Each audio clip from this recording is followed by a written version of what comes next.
રામ રામ સીતારામ મિત્રો, આજે Meyers WhatsApp group આ એક વિડીયો બનાવી રહ્યું છે જે સાંડેશ્વર મંદિરની બાજુમાં જે આપણા ગ્રુપમાં ચર્ચા થાય પગથિયાવાળી ભાઈ સાંડેશ્વર મંદિરની બાજુમાં જે ખોડિયાર મંદિર છે તેમના ગ્રાઉન્ડમાં આ પગથિયાવાળી વાવ આવેલી છે। આ એની એન્ટ્રી છે, સામે વાવનું મુખ છે।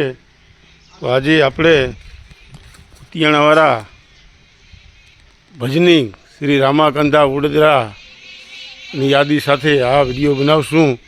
તો મેયર્સ ગ્રુપ વતી સૌને આ વિડીયો એટલે કે પગથિયાવાળી વાવ જોવા વિનંતી।